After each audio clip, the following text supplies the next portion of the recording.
Tonight, a small-town flood fight. The power of the river is just incredible. The emergency response and temporary measures mitigating the damage.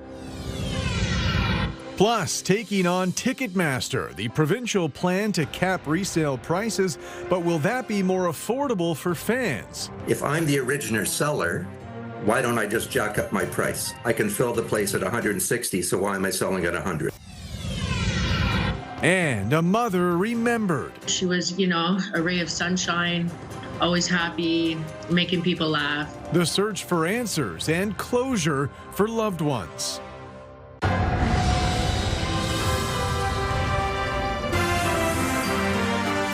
CTV News with Carlyle Fiset. Good evening. Thanks for joining us. We begin tonight with a fraud investigation launched out of St. Thomas. Police say a recent public complaint tipped them off, sending them to nearby Fingal and Springfield. Provincial police had put out a public advisory this morning saying St. Thomas police would be visible in Fingal and Springfield. St. Thomas police later said at least 2 warrants were executed in each community. Police say no one has been physically harmed, but they aren't providing any further details at this time. CTV News observed officers at a home in Fingal this morning, but did not find any police presence in Springfield today. Chatham-Kent police say the body of a 67-year-old scuba diver was discovered this morning at the Erio Marina. According to police, officers were called yesterday when the diver did not resurface. They say a coordinated response with firefighters and OPP was launched, including the Underwater Search and Recovery Unit. Police also say because of the conditions in the channel where the diver disappeared, specialized equipment was required. Police have not released the diver's name, only saying he was from Chatham. A village in Bruce County is partly underwater tonight, a week after a dam on the edge of town burst. With more on the emergency work in Pinkerton today, trying to mitigate the flood's damage, here's Scott Miller. It's been just over a week since the Teeswater River decided to cut its own path through the hamlet of Pinkerton, leaving 3 homes underwater. This is an incredible 1-in-100-year flood on the Teeswater River and a 100-foot breach on an earthen dam. And it's redirected the flow of the river right towards these houses down at the bottom of the Pinkerton village. On Thursday, March the 12th, heavy rainfall coupled with a large snowmelt powered the Teeswater River to cut a massive hole in a privately owned hydroelectric earthen dam on the edge of Pinkerton. The rush of water cut an entirely new path through town into the basements and backyards of 7 homes in total and covering the only road through town in raging water. A week later, and the road isn't underwater for the first time, but the floodwaters remain. Nothing got carried off their foundation, remarkably, so one family did evacuate. They've moved back in. With spring showers surely on the way and no way to reach the burst dam until the raging river subsides, the municipality of Brockton has reached into their emergency funds to build a temporary dam out of large sandbags around the affected homes, aside from an unoccupied home right at the water's edge. Local contractors, along with county and municipal staff, installed the temporary dike today. Can't last forever, and it gives me as mayor peace of mind that if there is a thunderstorm event, that any surge of water through that breach will be diverted back towards the river instead of through the houses. The $50,000 temporary dam is just that, temporary. Peabody says the owners of the busted earthen dam have committed to closing the gap busted apart by the Teeswater River, but that won't happen for months due to the current raging waters. The power of the river is just incredible. The breach is created its own set of rapids, brand new, through a forest and then back into the river, and then its own little tributary that flows into these houses. As for Bruce Road 15 through Pinkerton, it will have to be repaired, but that too is weeks, if not months away. Roads through town will remain closed indefinitely, says Peabody, who says while there is hope the worst of the flooding is behind Pinkerton, there will be a lot of damage left behind once the floodwaters eventually subside in the Bruce County village. In Pinkerton, Scott Miller, CTV News. Good evening, folks. I'm meteorologist Gary Archibald for CTV News. The worst of the wet weather, even some snow and a mix, is certainly drawn closer to the Atlantic coast. And behind that, we've seen a bit of a mist and some mostly cloudy conditions, even some light showers being reported, very light drizzle across parts of southern Ontario. I think for the next 8 to 12 hours, we'll see cloudy conditions. It'll still be mild right through to about 11 p.m. before things start to cool down. We'll get closer to about 0 degrees through the overnight. The winds are relatively light, but they will be picking up early tomorrow morning before dawn. And we'll see a bit of a warm-up and some rain for the weekend. I'll break down what you need to know as flurries are still in the forecast in the 7-day. It's all coming up shortly. For now, I'll send it back to you at the desk. Carlyle? Thank you, Gary. The Premier says his government is going to introduce legislation cracking down on ticket scalpers. It would ban people from reselling tickets at a higher price than what they originally paid. Siobhan Norris reports. It was an issue that exploded during the Blue Jays World Series run last fall. Some of the prices were the same as a mortgage. You know what I mean? It's crazy. The Premier promised to put an end to what he called gouging on resale sites, introducing measures in next week's budget to keep a lid on prices. Whatever the face value was that the person who purchased a ticket paid will be what they can recoup, plus fees, whatever service fees that they had to incur. So it's not a profit-making measure anymore. The idea gets a standing ovation from the Ontarians we talked to. That is an awesome idea. Awesome, yeah, because it's too much, especially when the kids are young and they want to see a concert, or I want to go see a hockey game. Sometimes we want to buy it for the fair price, like the normal price, and we couldn't find it. I think anything that's fair for the consumers is a really great move. Ontario had similar legislation introduced by the previous Liberal government. It capped ticket resale at 1.5 times face value.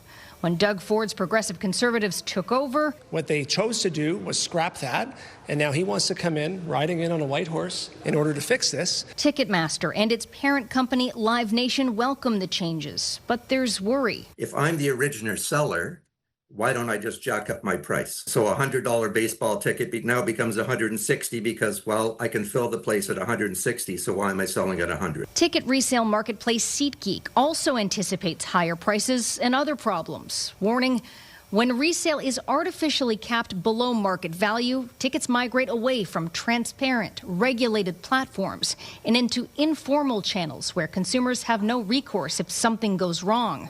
The number of tickets versus overwhelming demand for big matchups or performers can't be solved with this legislation. What it's going to do is if you're lucky enough to get access to these tickets, it's a fair playing field. The idea is to pass these changes into law sometime this spring, so they'll be in effect when the Blue Jays season takes off and before the World Cup. Siobhan Morris, CTV News, Toronto. An April 1st deadline is looming for the provincial government to set up funding for all nurse practitioners in Ontario. However, there are concerns that deadline won't be met, which could mean patients paying out of pocket for some services. Pauline Chan reports. This is 3 months follow-up, correct? Yes. Emily Park is just wrapping up her 2-year training as a nurse practitioner after working for some years as a registered nurse. But where she will work next will determine how she's paid. Those like Marak Fazal, who work in one of the province's 27 nurse practitioner-led clinics, or NPLCs, are paid salaries with public dollars. We also practice in other primary care settings, such as family health teams, community health centers, Indigenous-led clinics. Nurse practitioners are in long-term care and correctional centers and hospitals doing primary and specialty care. But Michelle Acorn of the Nurse Practitioners Association of Ontario says a significant number of the 6,000 nurse practitioners in the province are unemployed or underemployed. Nurse practitioners have stepped up and improved access to care for patients. Some, unfortunately, are not publicly funded and are in the private sector right now. Patients are paying out of pocket right now for some publicly funded services because there is no way to remunerate or pay the nurse practitioner because we do not have easily accessible, flexible funding models similar to our physician colleagues. The federally set deadline to do that is April 1st, but the Nurse Practitioners Association fears it won't be met. Today, the Ministry of Health said the Ministry of Health is actively reviewing and engaged in ongoing discussions with provincial and territorial partners and the federal government regarding implementation expectations of the federal government's direction. The ministry should be applauded for the infusion of over $2 billion for primary health care through the Primary Care Action Team. And the mandate is to attach Ontarians, 100% of Ontarians, to a nurse practitioner or a physician and leverage their full teams. Acorn adds that nurse practitioners are a group that's actually growing by 11% each year, so they could play a vital role in ensuring that every Ontarian has a primary care provider. But she says fair, stable funding is key. Pauline Chan, CTV News. CTV News has been chronicling counsellor Elizabeth Pelosa's journey through chemotherapy. On tonight's edition of Healing in the Public Eye, she takes us to the wig and turban boutique inside the LHSC Cancer Centre, which relies on volunteers and wig donations.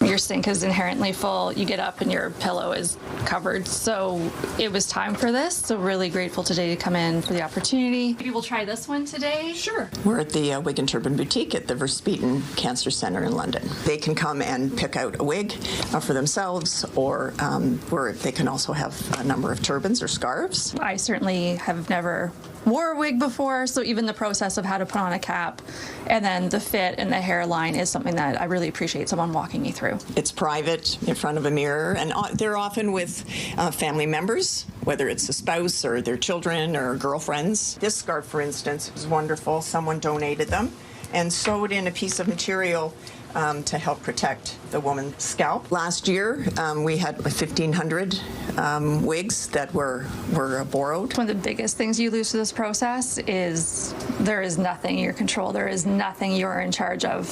So for that brief moment or those few aspects of what you're wearing for a wig, a headscarf covering, what you might want to do with your appearance, that's all that's left. I share the story of a woman who came in who barely got past the door. And she fell apart. She started to cry. And when I told her how the program worked and that everything was free of charge, she couldn't believe it because she thought it would cost money. We have a donation. Someone just donated. The scarves, I can change them up every week, every time. It doesn't matter. It's complimentary. And there's great people here to help support you through that as you try things on and move through your ever-changing visual journey of what you look like through this process.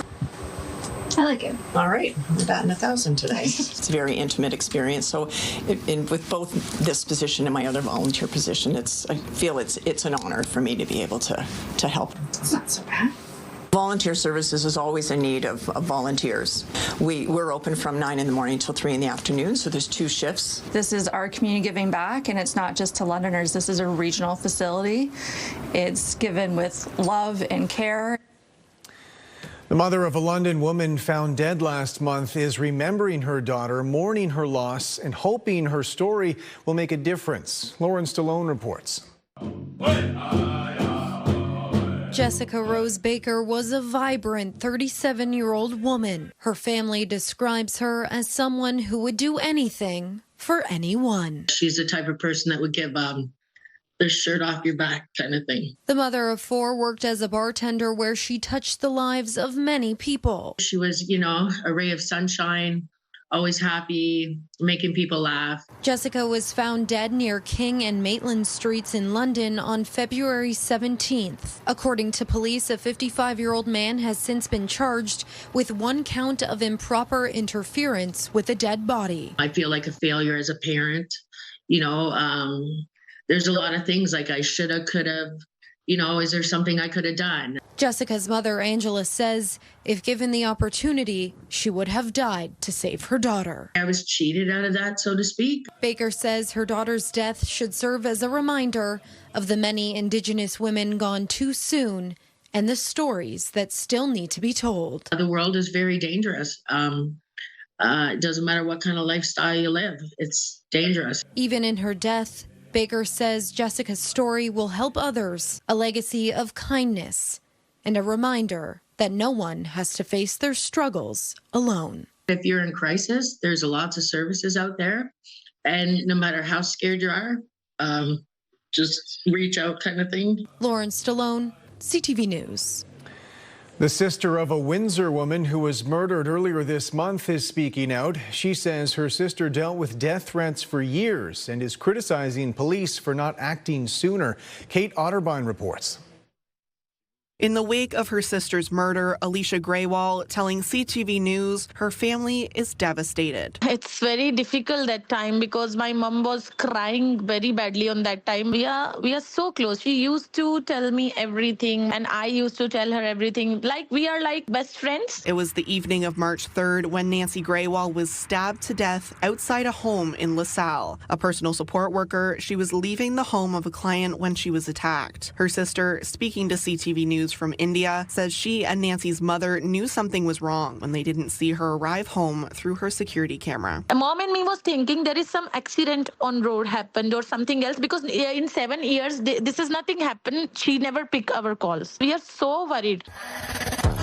Nancy had become known for posting videos to social media, some about her life since moving to Windsor, others voicing strong opinions about tense political issues back home in India. Her sister says that attention led to threats. I'm a Canadian citizen, but I don't feel safe in this country right now. From past 5 years, some people commenting on her videos, if you speak like this, we will murder you. But from few months, it's going very worse when someone burned her house. In November of 2025, about 4 months before her death, Alicia says her sister reported an arson at her home and turned over security camera footage. Police didn't release that video publicly until this week, after Greywall's murder. Her sister now wondering if it might have made a difference. She was continue complaining the police. She was continue giving written complaints to the police. She was giving everything and police are doing nothing and the incidences happen right now on 3rd of March. CTV News reached out to Windsor Police, which would have had jurisdiction over the fire and any reported threats. The service says it can't comment directly, citing potential links to the ongoing homicide investigation. But in a statement, a spokesperson says police don't always issue public releases for a variety of reasons, including confidentiality considerations, the need to protect the integrity of ongoing investigations, and ensuring the safety of individuals involved. Still coming to terms with the loss of her sister, Alicia says she hopes people remember Nancy for the courage it took to speak her mind. I want people, if people remember her, not remember her like a bravest soul on the earth. Kate Otterbein, CTV News. Coming up, the latest on the conflict in the Middle East, threats of global retaliation from Iran as Western allies remain unwilling to get involved. Plus, an entire winter without snow, Vancouver starting off spring under flood watches after a historic season for precipitation.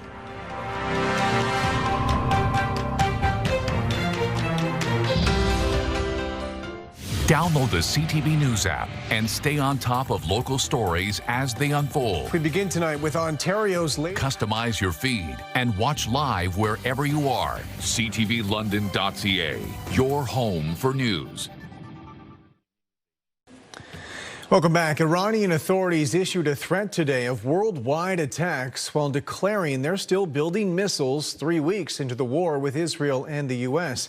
Meanwhile, American officials say they're moving thousands more Marines into the region.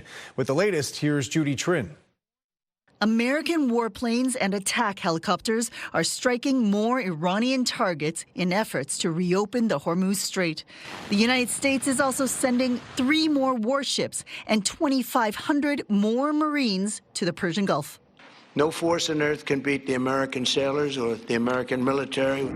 But for the first time in this war, a U.S. F-35 stealth fighter, nearly invisible to radar, was struck over Iran and forced to do an emergency landing. Donald Trump continues to complain that allies are not sending military support to the Strait. On Truth Social, Trump said NATO without the U.S. would be a paper tiger. He called them cowards, unwilling to help despite so little risk. We will remember, the president warned. Allies were not consulted before the U.S. and Israel launched attacks on Iran. 3 weeks after the war started, 7 allies, including Canada, are expressing readiness to contribute appropriate efforts to ensure safe passage through the strait. Celle-ci est strictement défensive. French President Emmanuel Macron said the help would be strictly defensive to support regional allies and preserve freedom of navigation. Macron did not provide more details about how that will be done. At the White House, Trump seemed to imply that talks to de-escalate would be difficult. And now nobody wants to be a leader over there anymore. We're having a hard time. We want to talk to them, and there's nobody to talk to. We have nobody to talk to. And you know what? We like it that way. Iran's new supreme leader, Mojtaba Khamenei, has not been seen publicly and has only issued written statements. Donald Trump says he believes Khamenei is badly injured. Judy Trin, CTV News, Ottawa. The Iranian threats are raising security concerns around the world as leaders there warn of militant attacks in public spaces far beyond the Middle East. As Abigail Beeman reports, that could include Canada. As reported by the state broadcaster, Iran's top military spokesperson warned Friday parks, recreational areas, and tourist destinations won't be safe for Tehran's enemies around the globe. CTV News reached out to a number of top tourism destinations and organizations in Canada, as well as law enforcement. Canada's spy agency told CTV News the terrorism threat level from Iran has not changed, still at medium, meaning that a violent extremist attack remains a realistic possibility. The most likely scenario for serious violence involves a lone actor whose intent to mobilize is unknown to authorities and who may be inspired by the Mideast conflict. Iran has a long history of striking abroad. It goes back to the 1980s in the attack against the Marine barracks in Beirut.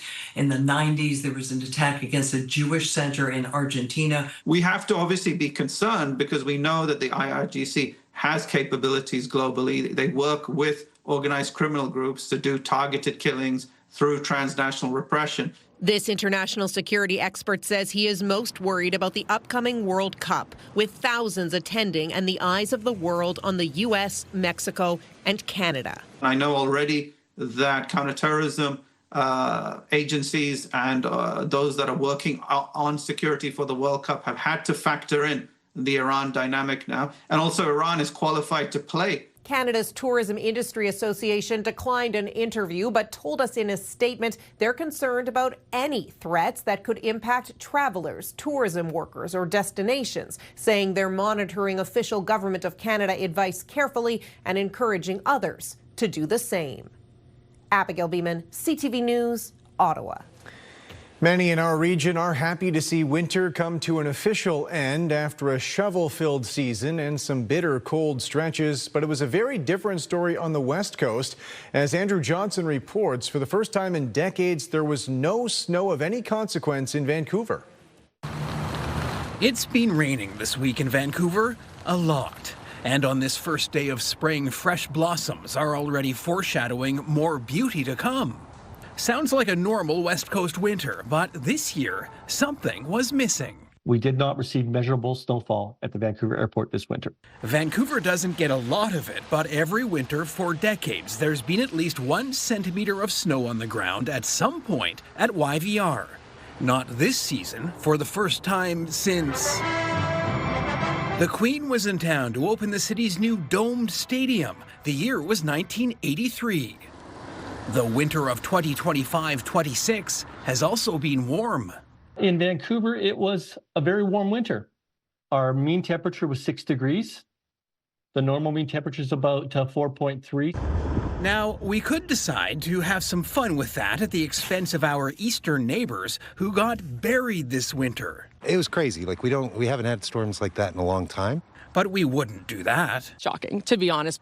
The problem, Vancouver's warm winter meant less snow fell on the coastal mountains, which could cause serious issues this summer. We really have depended very much in Vancouver and many other municipalities on the slow melt of snow coming from the mountains to recharge our reservoirs. Right now, the region's snowpack is at about 75% of average, which could also leave forests vulnerable to wildfire this summer.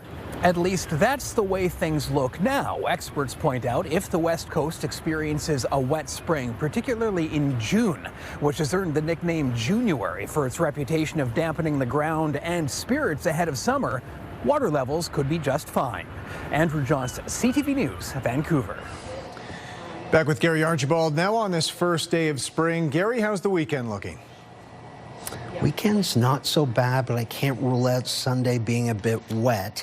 There is some good news, by the way. We're still talking about the Princess Margaret big lottery. Over 11,000 prizes will be awarded, valued at over $13 million. And those prizes include an $8.5 million grand prize. That's a Thornhill show home with $500,000 in cash.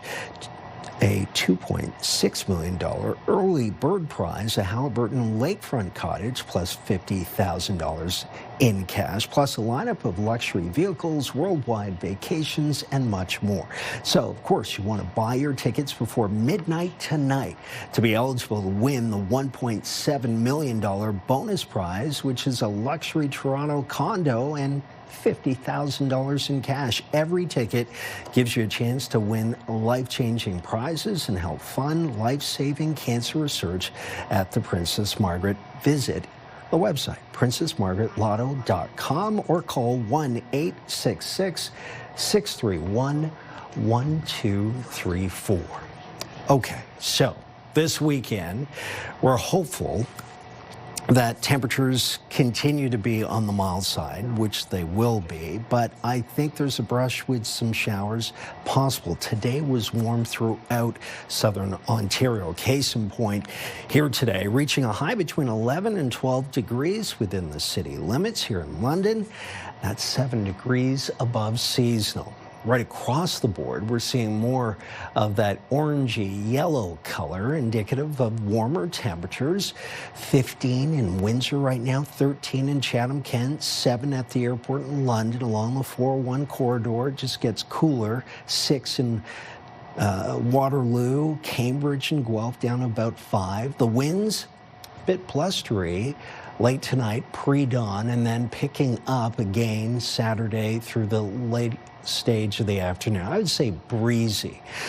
Lots of orangey red across the U.S. Central Plains and in the lee of the Rockies and the West Coast. The southern tier of the prairies warming up, in particular for Alberta and BC's interior.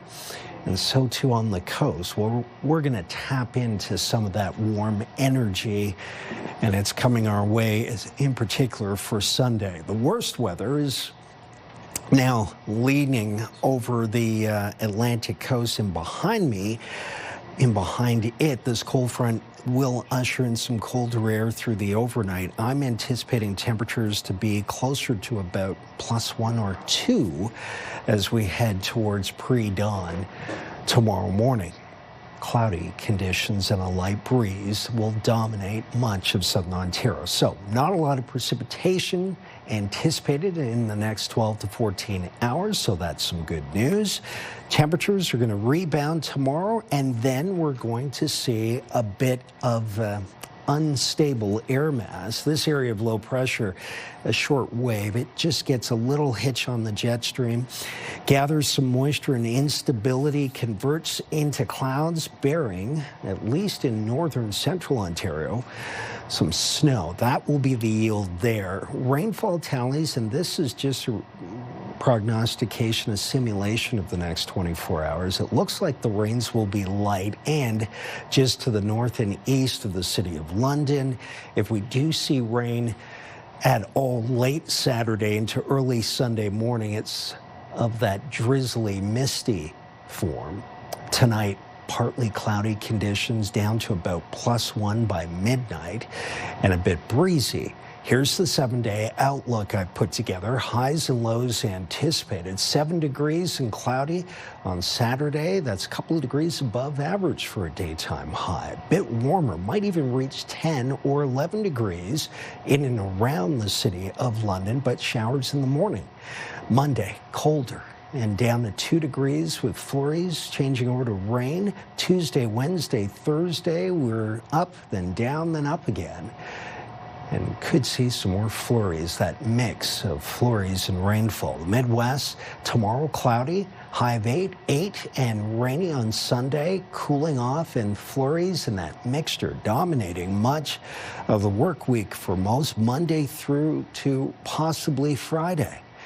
And temperatures getting colder a week from now. The highs are going in the wrong direction, which is part and parcel of this transitory trend we're on as we take hold of spring.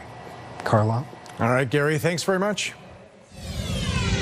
Still ahead as spring cleaning gets underway, a warning from police. Watch out for door-to-door scams. Pure Country 93. London's home for the best country music.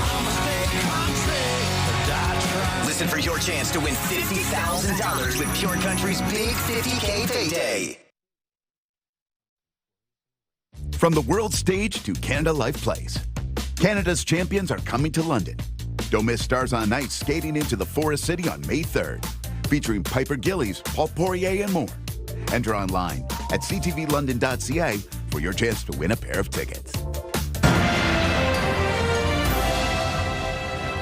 Police in the Hamilton area are reporting an increase in fraud cases from this winter from scammers offering bogus roof repair services for exorbitant prices. Pat Foran has more on the warning and what to watch for to spot a scam.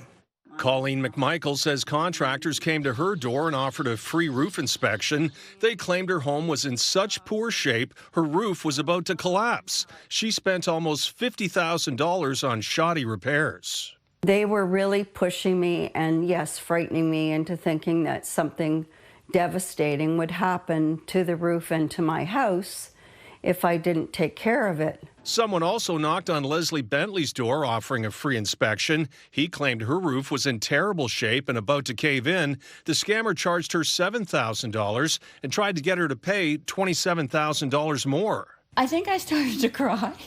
I was really upset. Hamilton police issued a warning saying be careful if someone unexpectedly knocks on your door. If it's a real good contractor, they're going to be booked up during this part of the year especially.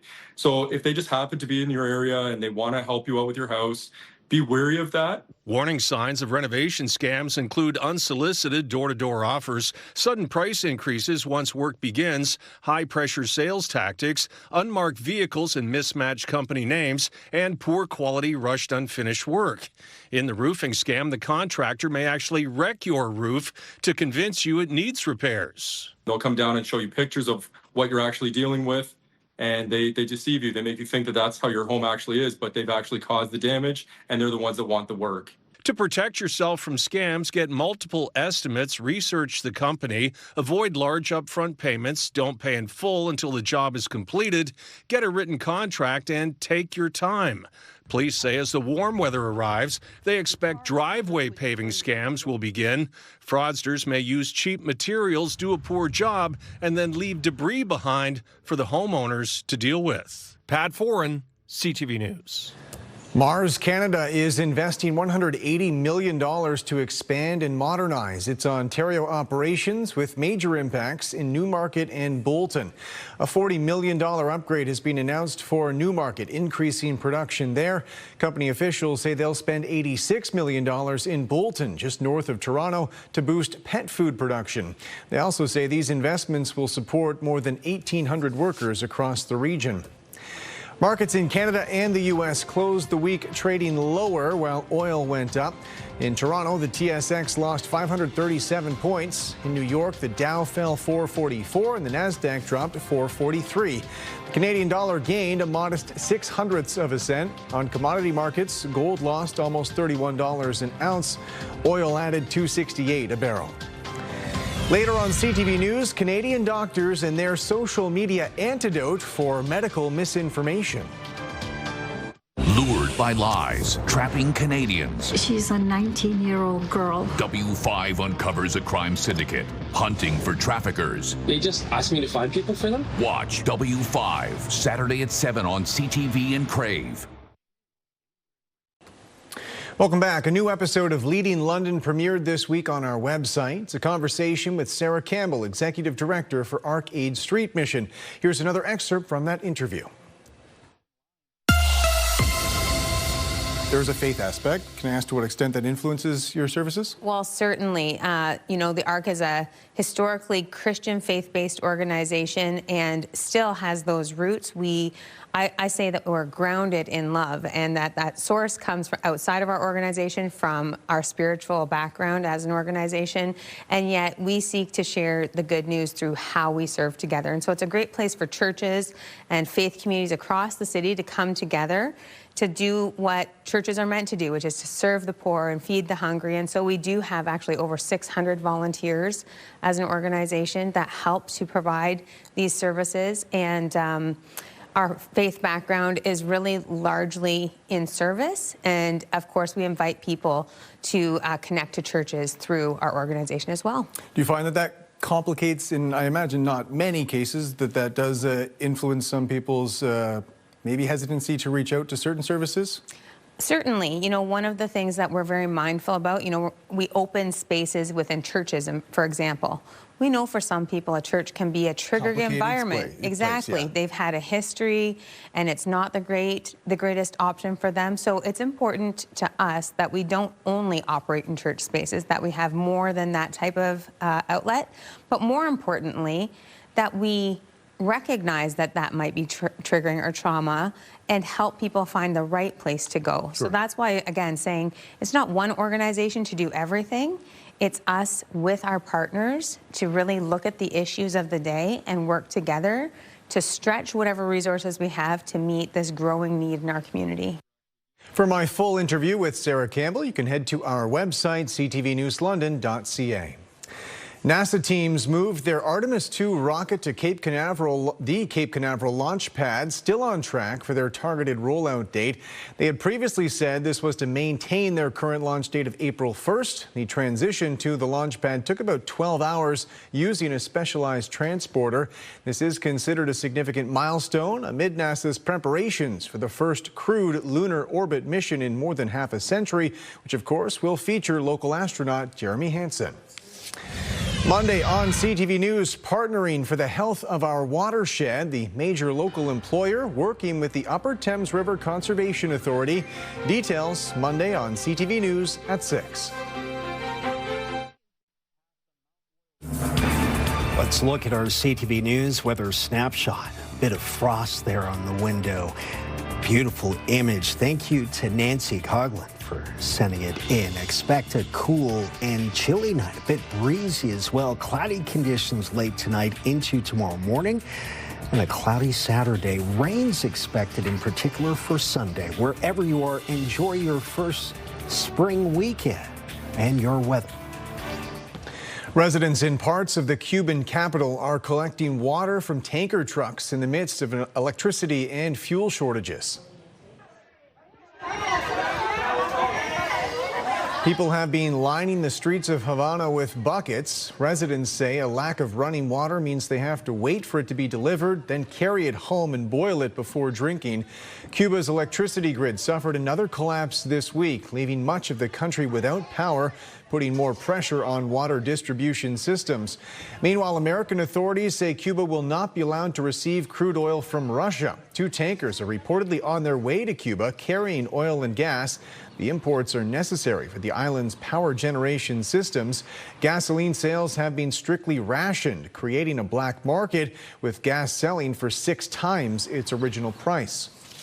Police in Edmonton say a recent crackdown on extortions targeting the South Asian community has led to the apparent ringleader being kicked out of the country. You have complainants that are being terrorized in many ways through the actions of these individuals. You try to figure out how can you nullify and eliminate that threat. Edmonton police say 5 people were arrested, but instead of laying charges against 2 of them, they were deported. According to police, the suspects have links to extortions here in Ontario as well, plus Calgary and BC. They also say there are another 51 suspects they're investigating for ties to this criminal network, specifically in Edmonton. Canadian doctors are taking to social media and taking on the medical misinformation running rampant on those platforms. With more on their own influencer campaign, here's Penny Daflos.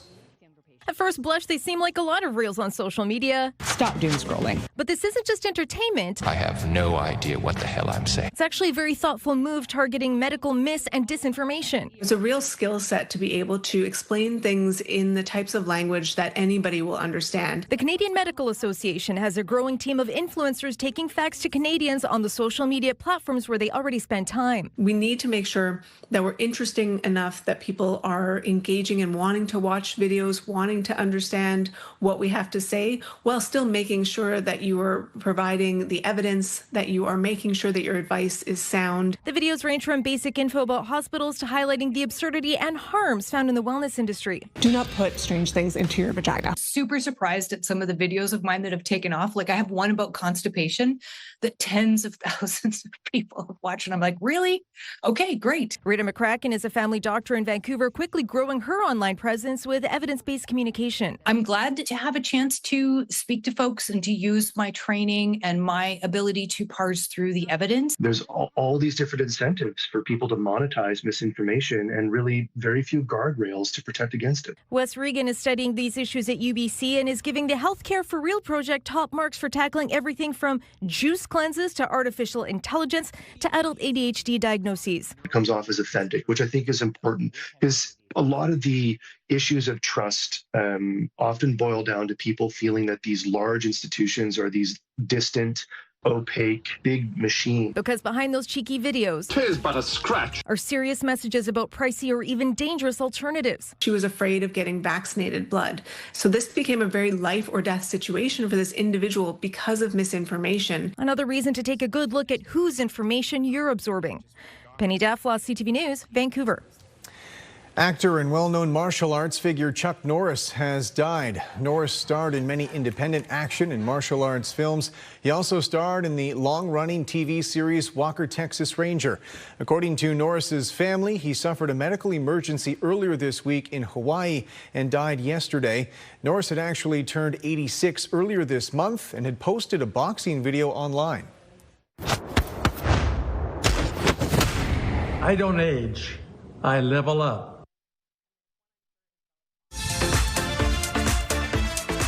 I'm Sherry Flick, host of Weekend Spotlight. It airs every Saturday morning at 8 a.m. and we invite you to join us. This Saturday, Brandon Prust, a former NHLer and London Knight, will be joining us to talk about Hockey Helps the Homeless, a super fun event you just might want to get involved in. Fanshawe College has their open house coming up. We'll get the details. And we bring Nick Paparella back to the hot seat. That's all coming up this Saturday at 8 a.m. See you then. Welcome back. Comic-Con is underway in Toronto this weekend. The three-day event is the largest of its kind in Canada, celebrating comics, sci-fi, anime, gaming, and cosplay. There are several celebrity appearances planned and plenty of merchandise available.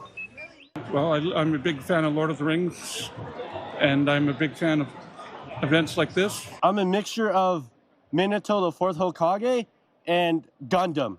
I was at work one day, I work at a retail store, and I just saw these kind of like plumbing pieces. Thought if I put them together, it might make a good kind of like vacuum thing. And so I added it to the backpack. I already did the Luigi cosplay before as well. So I thought it'd be nice if I just did Luigi's Mansion since I already had the vacuum. Spray painted the bag, so it's a little hard to open and close, but I'm happy with the results. I added a light that I can actually change with this. I can turn it on, turn it off. Comic-Con runs through the weekend, wrapping up Sunday at the Metro Toronto Convention Centre. And finally tonight, a March break event for families, bringing them together with first responders, away from any kind of emergency. With more, here's Spencer Turcott. Usually when you're posted up in a police cruiser, it's not a good thing. But this young one is all smiles. You like it? Yes. So what's with all the police cars, fire trucks, and ambulances? It's a March break event dubbed First Responders Day at the St. Jacobs Farmers Market. I know what's behind you. What's behind me? Ambulance!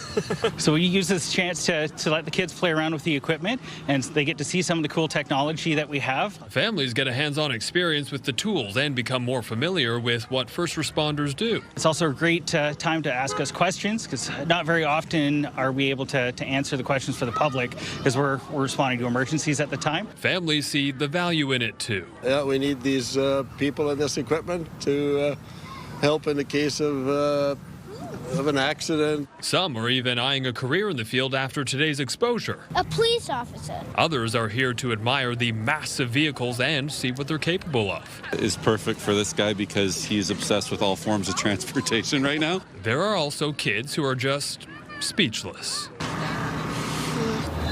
Is it heavy? Yeah. But there are some important lessons to be taught as well. And over here, we've got our air tanks. So as of January 1st, 2026, there are new laws regarding carbon monoxide alarms, which requires if you have a fuel burning appliance or an attached garage, you need a carbon monoxide alarm on every level of your home. Aside from the lessons, the most important part of the day is building relationships, starting with the younger generation. So they can just have these positive interactions and feel comfortable with our community helpers. Spencer Turcotte, CTV News, St. Jacobs.